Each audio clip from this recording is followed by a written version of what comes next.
Hello students, this is Devraj and I welcome you all to my YouTube channel YouTube English. Today I have a lesson for the students of class 8 और ये आपकी गुलमोहर book की chapter number 2 है जिसका title है the Narayanpur incident. जैसा कि आपको टाइटल से पता चल रहा है कि ये किसी पास्ट की स्टोरी के बारे में बात हो रही है। नारायणपुर जगह की इंसिडेंट यानी घटना के बारे में बात हो रही है। तो यहाँ पे कुछ इंसिडेंट्स हुए होंगे, उसी के लिए इस स्टोरी में डिस्कस किया जाएगा। इसके ऑथर हैं शशि देशपांडे, जिनका जन्म 1938 में हुआ था। Is an award winning Indian novelist, जो अवार्ड भी जीत चुके हैं अपने नॉवल के लिए, और ये भारतीय नॉवलिस्ट है, उपन्यासकार हैं। She is the second daughter of the famous Kannada dramatist and writer Sriranga. तो यह सेकेंड डॉटर है फेमस कन्नड़ ड्रामेटिस्ट के, कन्नड़ में ड्रामेटिस्ट हैं जिनका नाम है श्रीरंगा, और ये राइटर भी हैं। इनके सेकेंड डॉटर हैं Shashi Deshpande. She published her first collection of short stories in 1978। अब ये जो शशि देशपांडे है, ये अपनी पहली कलेक्शन ऑफ शॉर्ट स्टोरीज जो पब्लिश करा था इन्होंने, वो 1978 में करा था। एंड हर फर्स्ट नॉवेल, और इनकी फर्स्ट नॉवेल जिसका नाम है the dark holds no terrors in 1980। तो इनकी जो फर्स्ट नॉवेल है जिसका नाम the dark holds no terrors है, ये 1980 में पब्लिश की गई थी।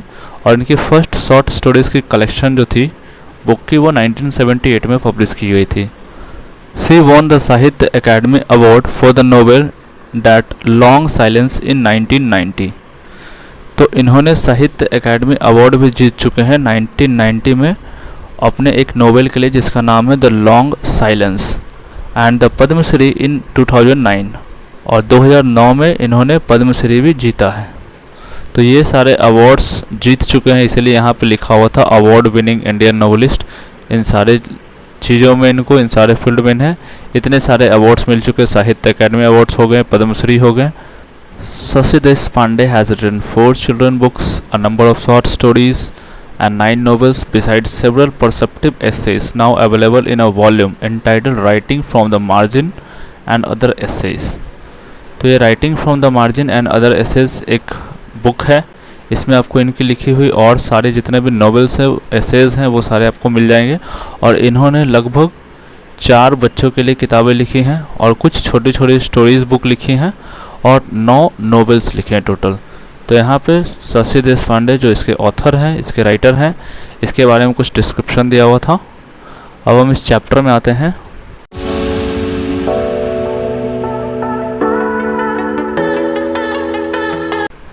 अगस्त 1942 the quit India movement begins.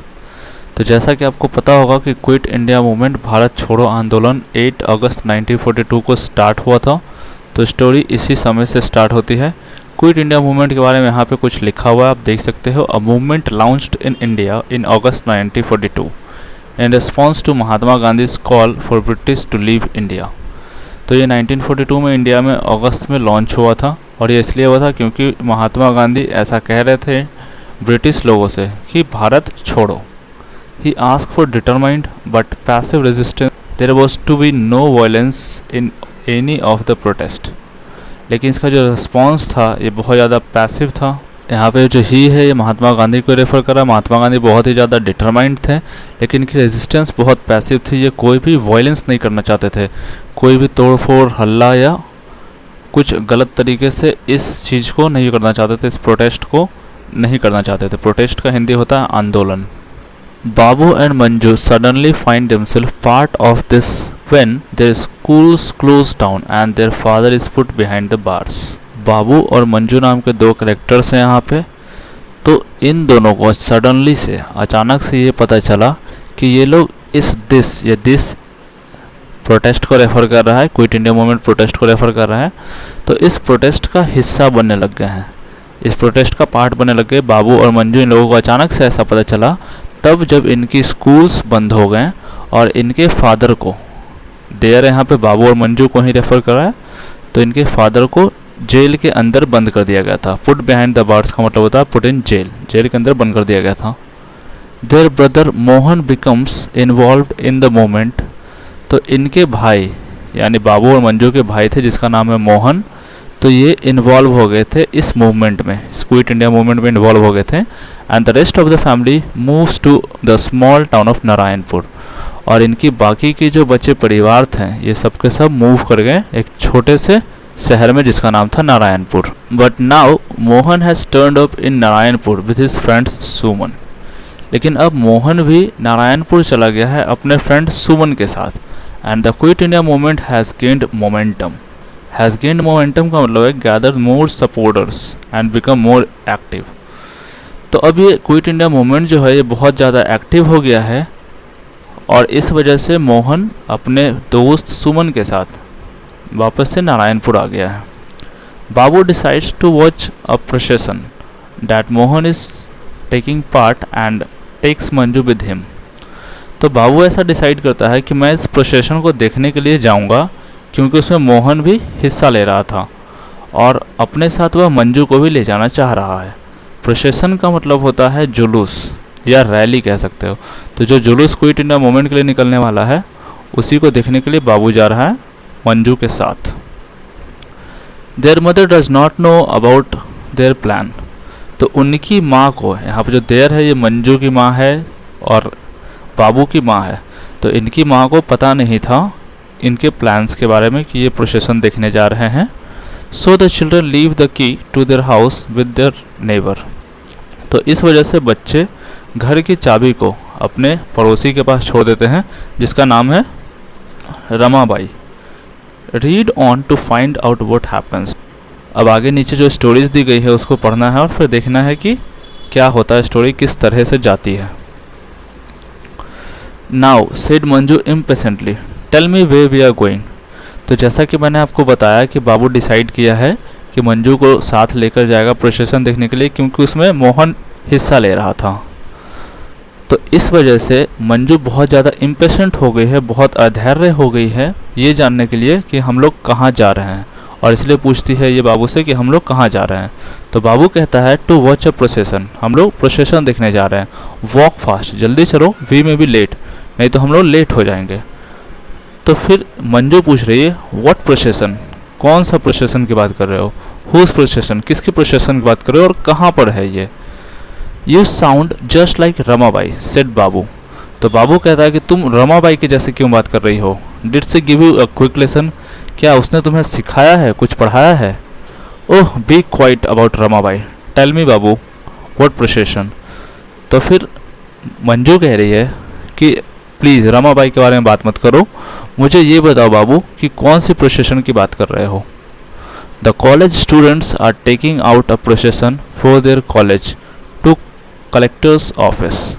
Collectors office का मतलब है government officer which is responsible for district tax collection and day to day functioning. तो फिर बाबू बताता है कि कॉलेज स्टूडेंट्स एक प्रोसेशन निकाल रहे हैं और वो कॉलेज से लेकर कलेक्टर ऑफिस तक जाएंगे। Mohan told me we could watch, और फिर मोहन ने बताया, मी यहाँ पर रेफर कर रहा है मंजू को, तो मोहन ने मंजू को बताया कि हम लोग इस प्रोसेशन को देख सकते हैं। He says it's going to be peaceful, और फिर मोहन ने कहा कि ये बहुत पीसफुल होगा, बिना किसी हल्ले की होगी, बिना किसी नारेबाजी की होगी। There was already some people lining the roads, और फिर बताते हैं कि वहाँ पे रोड पे पहले से कुछ लोग गए हुए हैं, लाइन लगा के खड़े हैं। Manju and Babu found a good spot. Manju और बाबू दोनों को एक अच्छी जगह मिल गई प्रोसेशन देखने के लिए, almost opposite the gate of the collector's compound, और ये कलेक्टर्स के कंपाउंड के जस्ट अपोजिट में ही जगह मिली है मंजू और बाबू को। तो यहाँ से ये जो भी अंदर के पास हो रहे हैं, जो भी सामने हो रहा है कलेक्टर ऑफिस के गेट पे, ये सब कुछ क्लियरली देख सकते हैं। इस वजह से यहाँ पे गुड स्पॉट लिखा हुआ है, अच्छी जगह मिली है। They had to wait for some time, यहाँ पे जो दे है ये रेफर कर रहा है बाबू, मंजू और मोहन सबको। तो इन लोगों को बस कुछ देर का वेट करना था और फिर प्रोसेशन आने ही वाला था। Soon they heard the magical words, अब जल्द ही उन्होंने वो मैजिकल वर्ड्स को सुने। They are coming, they are coming. तो लोग चिल्ला रहे थे कि वो लोग आ रहे हैं, वो लोग आ रहे हैं। प्रोसेशन की बात हो रही है ये कि प्रोसेशन वाले लोग आ रहे हैं। The children like others rushed out, और फिर बच्चे बाहर भाग के आने लगे। यहाँ पे जो चिल्ड्रंस है ये कॉलेज स्टूडेंट्स की ही बात हो रही है जो प्रोसेशन निकाल रहे हैं। तो ये लोग भाग के वापस आ रहे हैं प्रोसेशन के साथ। Policeman appeared all along the road, पूरे रोड पे हर तरफ पुलिसमैन वाले हैं। Some of them walked in front of the students, और जो कुछ पुलिसमैन हैं वो स्टूडेंट्स के आगे आगे चल रहे हैं।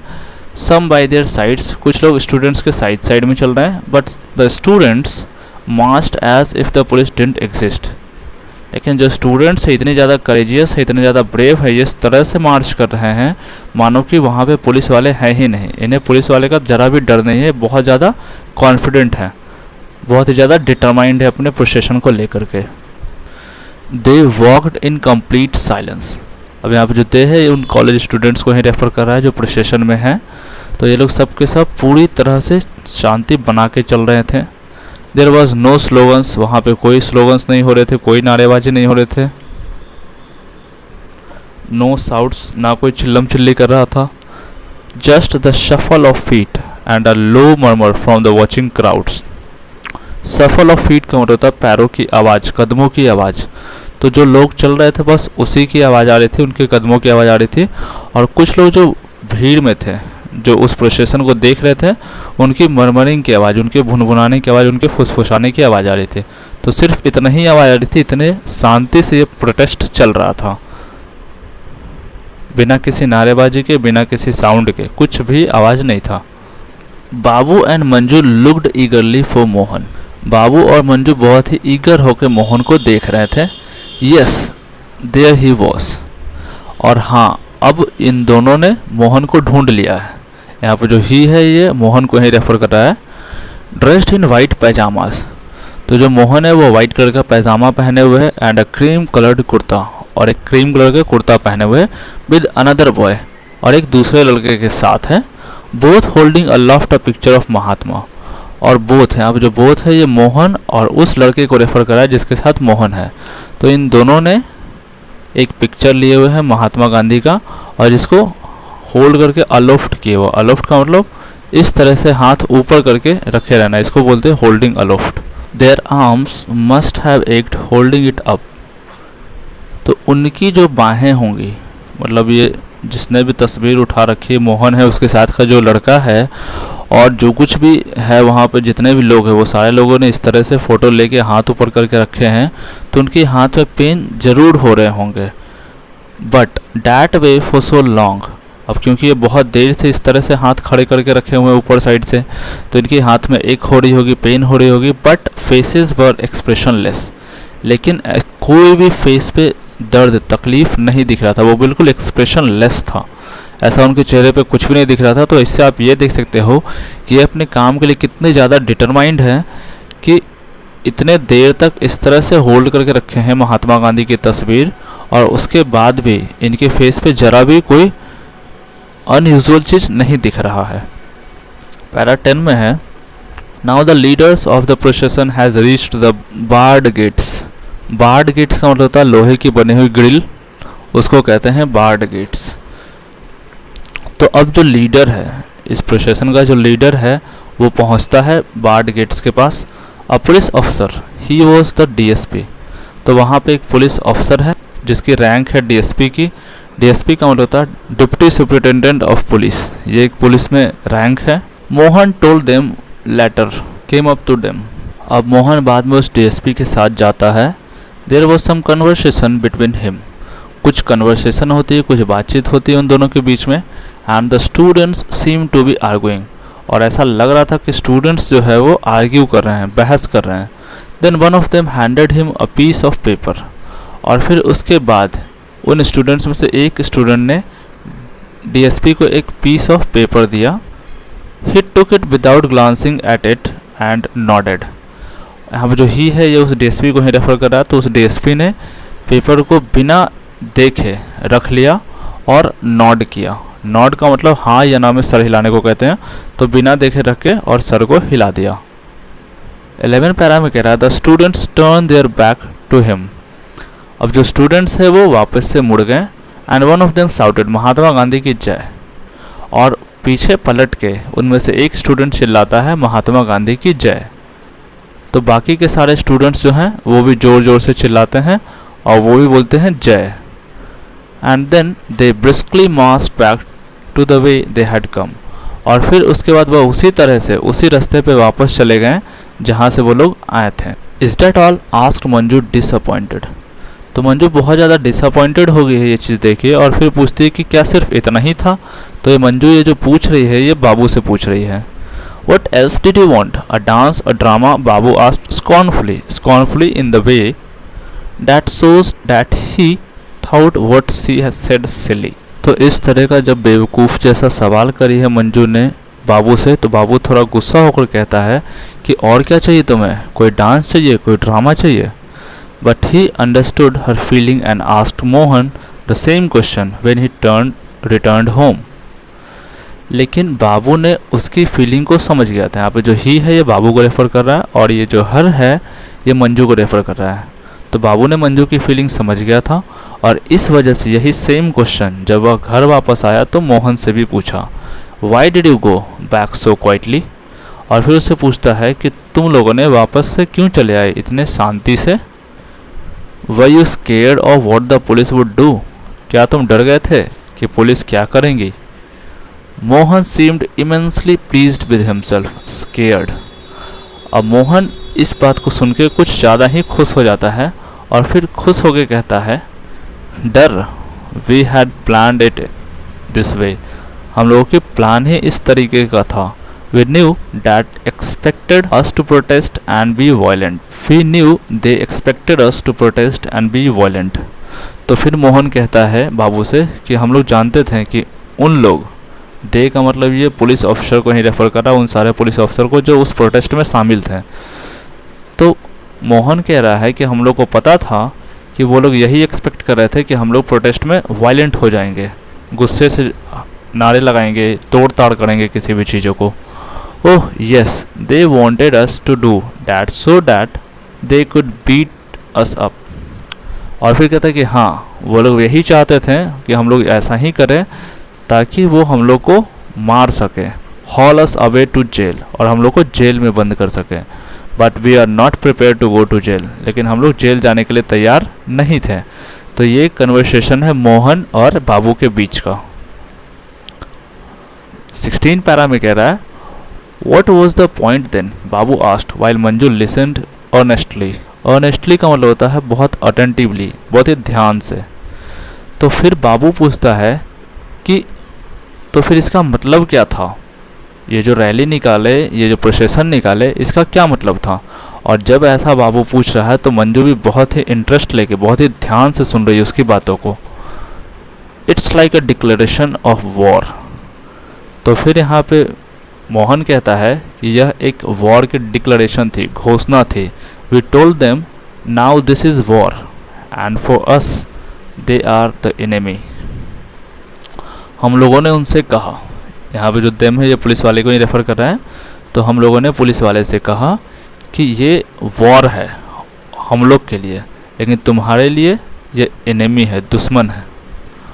और फिर मोहन कहता है बाबू से कि हम लोगों ने उन पुलिस वाले से कहा कि ये वॉर है और हमारे लिए तुम लोग एनिमी हो। And what was the paper you gave to the policeman? तो फिर बाबू पूछता है कि वो पेपर क्या था जो तुमने पुलिसमैन को दिया था? Notice we served on the collector.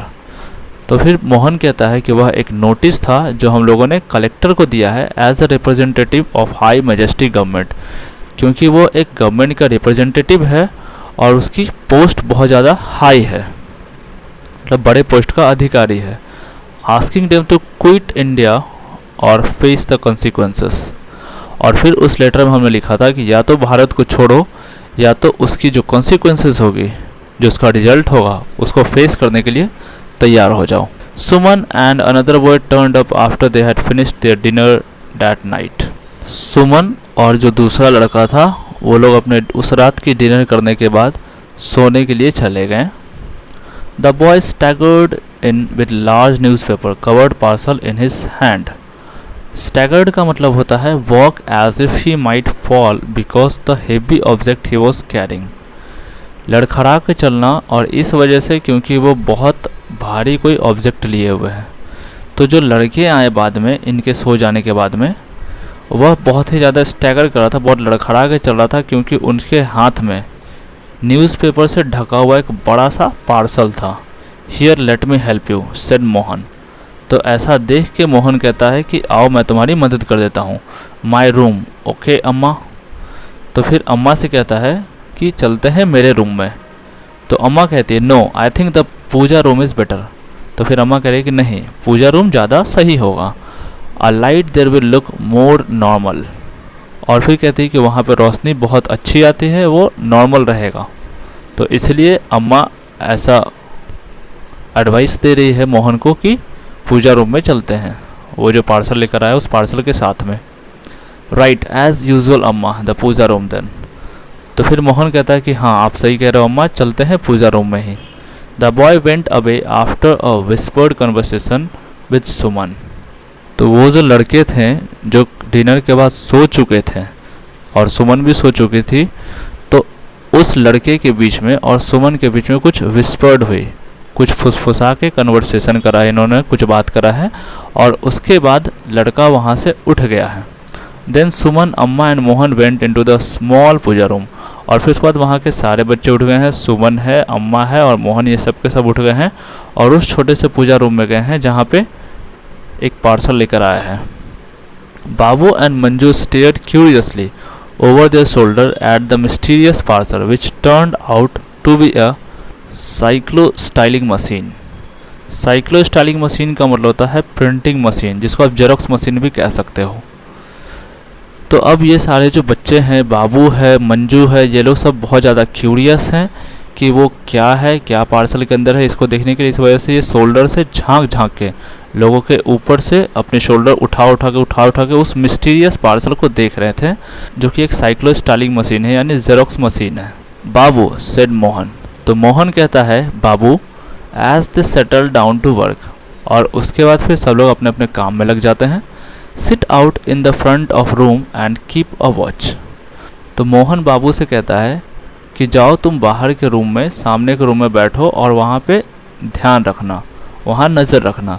Give us warning if anyone seems to be coming to our house.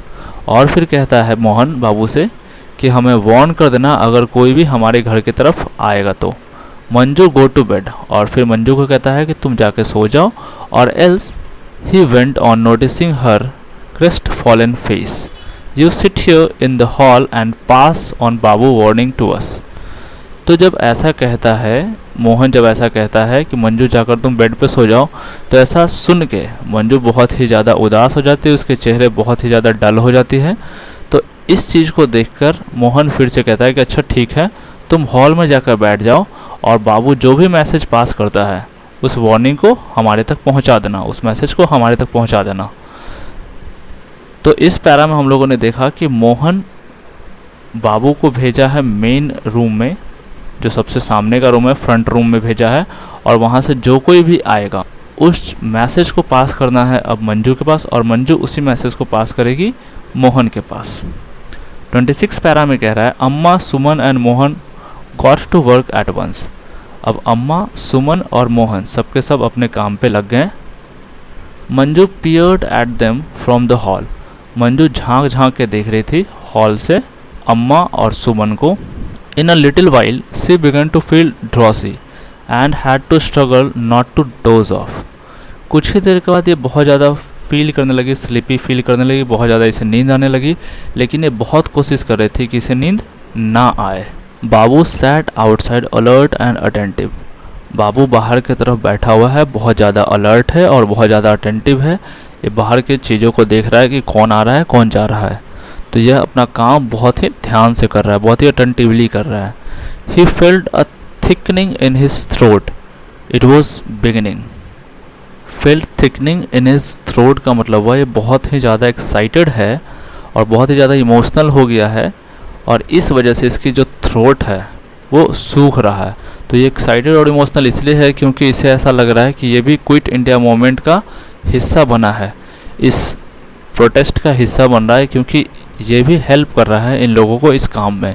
तो इस वजह से बहुत ज़्यादा खुश है, और क्योंकि यह अभी शुरुआत थी। And at last he was doing something. और लास्ट में मतलब कि शुरुआत तो हुआ है, लेकिन अंत में बाबू भी इस काम में हिस्सा ले चुका है, इस काम को करने के लिए हेल्प कर रहा है। सडनली ही टेंस्ड, अचानक से बाबू थोड़ा टेंस्ड हो गया, थोड़ा परेशान हो गया है। A man riding a bike stop right outside their gate, परेशान इसलिए हुआ क्योंकि एक आदमी आया है जो बाइक से आया है, बाइक राइड करके आया है और बाबू के घर के गेट के बाहर ही रुक गया है। Yes, he was getting off, he was opening their gate, और वह बाइक से नीचे उतरा है और फिर उनकी गेट को ही, बाबू की गेट को ही खोलने वाला है। Babu flung himself inside, flung himself का मतलब होता है बहुत तेज़ी से भागना, तो बाबू बहुत तेज़ी से भागकर अंदर की तरफ गया है। Manju turned a startled face to him, और मंजू बहुत ही ज़्यादा चौंक कर, बहुत ही ज़्यादा शॉक्ड होकर बाबू की तरफ देख रही है, क्योंकि मंजू को ही मैसेज पास करना था मोहन तक, बाबू का मैसेज। लेकिन यहाँ पे बाबू खुद ही भागकर घर के अंदर चला गया है। समवन इज़ कमिंग, और अंदर जाके कहता है कि कोई आ रहा है। देयर वॉज साइलेंस, अब ऐसा कहने के बाद अंदर में बहुत ही ज़्यादा साइलेंस हो गई। From inside the puja room, और अंदर पूजा रूम से 3 फेसेस लुक्ड एट हिम, 3 चेहरे दिख रहे थे उसकी तरफ। देन अम्मा got up and came out, और इन तीनों में से अम्मा उठी और बाहर निकली। फॉलोड बाई मोहन, मोहन भी इसके पीछे पीछे आया, अम्मा के पीछे पीछे आया। सुमन स्टेड इनसाइड, जबकि सुमन अंदर ही बैठी थी। And Mohan close the door of the room, और मोहन ने उस पूजा रूम के दरवाजे को बंद कर दिया था। तो यहाँ पर जिस 3 फेसेस की बात हो रही है, 3 फेसेस की जो बात हुई थी, वो कौन कौन था? अम्मा, सुमन और Mohan. Manju to bed, Babu you too, और फिर अम्मा कहती है कि मंजू तुम जाकर सो जाओ, और बाबू को भी कहती है कि तुम भी जाकर सो जाओ। There was a knock on the door, Babu rushed to his room, unrolled his bed roll and threw himself on it, और ऐसा कहने के बाद डोर को नॉक किया किसी ने। बाबू भागकर अपने रूम में चला गया है और अपने आप को चादर से ढक लिया है, अपनी चादर ओढ़ लिया है और सो गया है बेड पे, ऐसा प्रिटेंड कर रहा है कि ये सो चुका है। हु इज़ देयर, अम्मा called, Mohan go and see who it is, तो अम्मा फिर पूछती है कि कौन है, और फिर मोहन से कहती है कि जाओ जाकर देखो कि कौन आया है बाहर। Manju who had got into her bed too, Manju जिसने खुद भी बेड में चली गई थी, वह सोने के लिए चली गई थी। Notice that though Amma's voice is steady her hands trembled, trembled का मतलब होता है कांपना। तो मंजू जब सोने चली गई है तो इसने नोटिस किया है कि अम्मा की जो आवाज़ है वो तो ठीक है, वो तो नॉर्मल साउंड कर रही है, लेकिन उसकी हाथ जो है वो कांप रही है। मोहन केम इन सेइंग अम्मा it's Patil the sub inspector, अब मोहन जो दरवाजे पे गया था ये देखने के लिए कि कौन आया है, तो वह वापस आके कहता है कि अम्मा पाटिल आया है, जो कि सब इंस्पेक्टर है। I have not come to trouble you, a strange voice said, तो फिर उस पाटिल ने कहा कि मैं आपको परेशान करने नहीं आया हूँ। Your husband was my friend in school, और फिर कहता है कि आपके जो हस्बैंड थे वो मेरे स्कूल के दोस्त थे।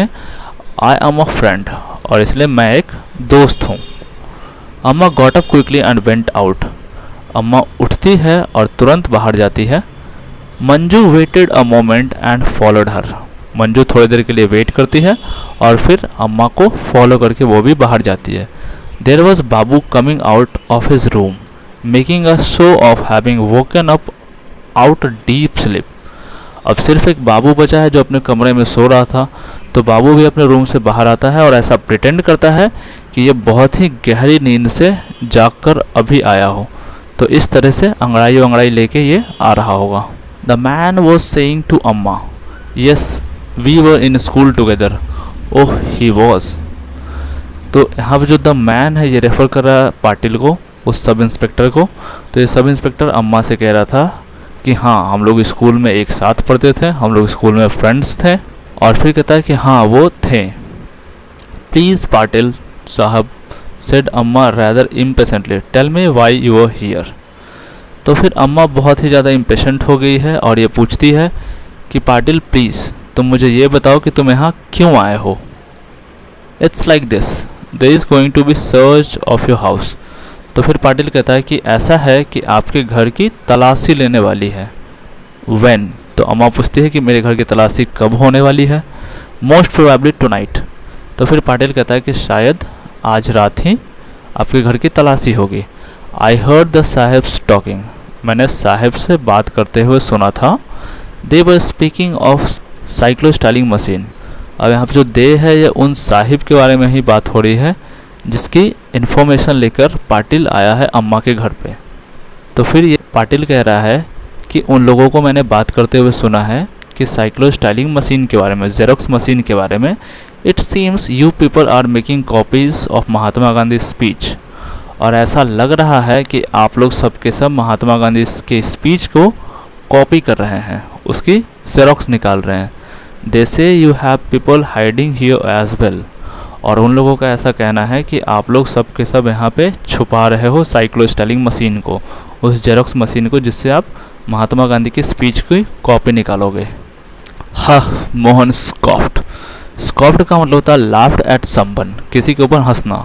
तो मोहन यहाँ पे पाटिल की बातों पे हंसता है और फिर कहता है but you have the साइक्लोस्टाइलिंग machine. और जब मोहन इस तरह से हंसता है पाटिल पे तो पाटिल पूछता है कि लेकिन क्या आपके पास साइक्लोस्टाइलिंग मशीन है? तो मोहन गुस्से से कहता है नहीं, you are wasting your time spying on us. तुम हमारे ऊपर नज़र रख के अपना समय खराब कर रहे हो। Tell me. The man ignored Mohan and spoke to Amma. तो जब मोहन ने इस तरह से कहा कि हमारे पास कोई भी साइक्लोस्टाइलिंग मशीन नहीं है, कोई भी जेरोक्स मशीन नहीं है, आप अपना टाइम यहाँ पे ख़राब कर रहे हो, तो ऐसा सुन के मैन यहाँ पे पाटिल को ही रेफ़र करा। तो ये जो पाटिल है ये मोहन को इग्नोर करता है और फिर अम्मा से बात करता है। यस, अम्मा रिप्लाइड सिंपली। तो अम्मा सिंपली कहती है कि हाँ। And Mohan made an angry hissing sound. और जब अम्मा सच बता दी है साइक्लोस्टाइलिंग मशीन के बारे में तो मोहन थोड़े गुस्से वाला आवाज़ निकालता है। और फिर पाटिल पूछता है वेयर इज़ इट, कहाँ है वो? इनसाइड। तो अम्मा कहती है कि अंदर है। Give it to me, I will get it out of the way. तो फिर पाटिल कहता है कि आप उसे मुझे दे दो, मैं उसे यहाँ से बाहर ले जाऊँगा। Mohan burst out again, Amma what are you doing, how can you trust a policeman. तो मोहन एक बार फिर से गुस्सा करता है और ज़ोर से चिल्ला के कहता है कि अम्मा ये तुम क्या कर रही हो, तुम एक पुलिसमैन पे कैसे भरोसा कर सकती हो। The man touched Mohan on the shoulder, Mohan you are still very young. तो फिर ये जो मैन है यानी जो पाटिल है ये मोहन के शोल्डर को टच करता है, उसके कंधे पे हाथ रखता है और फिर कहता है कि मोहन तुम अभी भी बहुत छोटे हो। आई एम ए पुलिसमैन, मैं एक पुलिसमैन हूँ। Yes but your father was and still is my friend. और फिर कहता है कि हाँ तुम्हारे पापा भी थे, मतलब इसके फादर भी पुलिसमैन थे, लेकिन ये आज भी मेरे दोस्त हैं। तो इससे हमें ये पता चल रहा है कि मोहन के फादर भी पुलिसमैन ही थे जो अब नहीं हैं, पर फिर भी इस पुलिसमैन की, इस पाटिल की दोस्ती है मोहन के फादर से। And this is my country as much as it is yours. और फिर पाटिल कहता है कि अब मेरा भी देश है जितना कि तुम्हारा है। Now give it to me quickly, अब मुझे वापस से दे दो जल्दी से।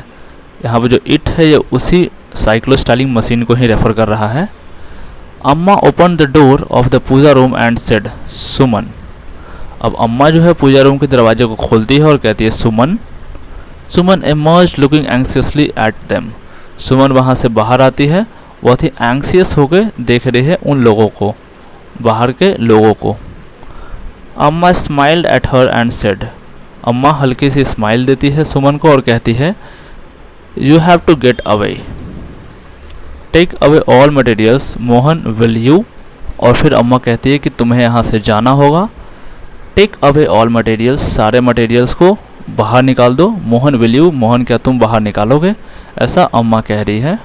अब यहाँ पे कौन सी मटेरियल की बात हो रही है? वो सारी जेरोक्स कॉपीज़ की बात हो रही है जो महात्मा गांधी की स्पीच निकाले हैं इन्होंने साइक्लोस्टाइलिंग मशीन से। और उस साइक्लोस्टाइलिंग यानी जेरोक्स मशीन की भी बात हो रही है जिसको लाने के लिए अम्मा ने मोहन से कहा है। Mohan ducked into the puja room, Mohan puja room के अंदर जाता है and lugged the machine out and gave it to Patil. और उस मशीन के साथ बाहर आता है और उसको फिर पाटिल को दे देता है, पाटिल को हैंड ओवर कर देता है। Do you have a largest bag, the man asked. तो पाटिल पूछता है कि क्या तुम्हारे पास एक बड़ा सा बैग है क्या? Manju, Amma began but Babu had already got it. Amma कह रही थी मंजू को लाने के लिए, एक बड़ा सा बैग जिसमें लेकर के जाए इस मशीन को पाटिल। लेकिन जैसे ही अम्मा यह बात कह रही थी वैसे ही बाबू ने एक बड़ा सा थैले को लेकर आ गया। And then they were gone, और फिर उसके बाद वो लोग चले गए वहाँ से, पाटिल, मोहन एंड सुमन। पाटिल, मोहन और सुमन ये तीनों के तीनों वहाँ से फिर चले गए। The house seemed unbelievably quite after the earlier activity. अब इससे पहले जो भी एक्टिविटी हुई, इतना कुछ जो भी हुआ, ये सब होने के बाद ये जो घर है, जिस घर में अभी अम्मा है, ये बहुत ही ज़्यादा क्वाइट हो गया था, बहुत शांत हो गया था इस इंसिडेंट के बाद। लेट्स गो टू बेड, अम्मा सजेस्टेड। तो फिर अम्मा कहती है कि चलो सब लोग सोने चलो। मोहन केम बैक शॉर्टली, सुमन, मंजू आस्क्ड एंग्सियसली। तो थोड़ी देर के बाद मोहन वापस आ जाता है और फिर मंजू पूछती है कि सुमन कहाँ है, बहुत एंग्सियस होकर पूछती है। तो फिर मोहन कहता है सी इज़ ऑलराइट, वह ठीक है, गो टू बेड मंजू, अम्मा सेड। तो अम्मा कहती है कि जाओ मंजू, तुम जाकर सो जाओ। Bed with the police about to come, it was impossible. तो फिर मंजू कहती है कि मैं सोने जाऊँ, तब सोने जाओ जब पुलिस आने ही वाली है, ये इम्पॉसिबल है। But nevertheless she did drop off and came out of her sleep to heard a loud knock at the door, it was repeated. और ऐसा कह के मंजू बाहर आ गई है, अपने नींद से जाकर रूम से बाहर आ गई है। और ऐसा इसलिए हुआ है क्योंकि उसने दरवाजे पे एक वापस से लाउड नॉक, बहुत ज़ोर से दरवाजे को नॉक करने की आवाज़ सुनी है, और फिर से दरवाजे को किसी ने नॉक किया है। इस नॉकिंग फिर से रिपीट हुई है। हु इज़ इट, अम्मा कॉल्ड। तो अम्मा पूछती है कि कौन है। Open the door, a strange voice ordered. तो एक अजीब सा आवाज़ है जो दरवाजे के बाहर से आया है, और वो कहता है कि दरवाज़ा खोलो। Mohan, who it is, said अम्मा। तो अम्मा कहती कि मोहन जाकर देखो कौन है वहाँ। It was like going through something all over again, but this time they knew for sure that it was not a friend standing outside. बाहर की कंडीशन को देख के ऐसा लग रहा था कि ये सारी चीज़ें जो अभी हुई है, जो नॉकिंग की आवाज़ आई है, ये पहले हो चुकी है। तो ऐसा चीज़ पहले हो चुका है, आप लोग को तो पता है कि इससे पहले पाटिल आया था। लेकिन इस बार, बट दिस टाइम, इस बार सबको पता था कि इस बार कोई फ्रेंड नहीं है बाहर में खड़ा हुआ। तो इस बार कौन खड़ा है? इस बार पुलिस अफसर खड़े हैं, वो साहिब खड़े हैं जिन्होंने जिनके इन्फॉर्मेशन लेकर आया था पाटिल, और ये इसके घर की तलाशी लेने के आए हैं। No need for Mohan to announce Amma it's the police. और मोहन को यह बात बताने की ज़रूरत भी नहीं थी कि अम्मा बाहर पुलिस आई है, क्योंकि इस बार ये बात सबको पता था कि इस बार कोई फ्रेंड नहीं आया है, इस बार पुलिस ही आया है। तो आप यहाँ पे देख सकते हो ये स्टोरी जो ख़त्म हुई है, ऐसा लग रहा है कि ये इनकम्प्लीट स्टोरी है, और ऐसा इसलिए लग रहा है क्योंकि यह एक एक्सट्रैक्ट है जो नारायणपुर इंसिडेंट से लिया गया है। नारायणपुर इंसिडेंट में क्या क्या हुआ था क्विट इंडिया मूवमेंट के टाइम में, वो बताया गया है। तो अगर आपको इसके बारे में पूरा जानना है तो आप इस नारायणपुर इंसिडेंट को पूरा पढ़ लो, तो इसके बाद से आपको समझ आ जाएगा कि इसके बाद क्या हुआ है। So thanks for watching my videos.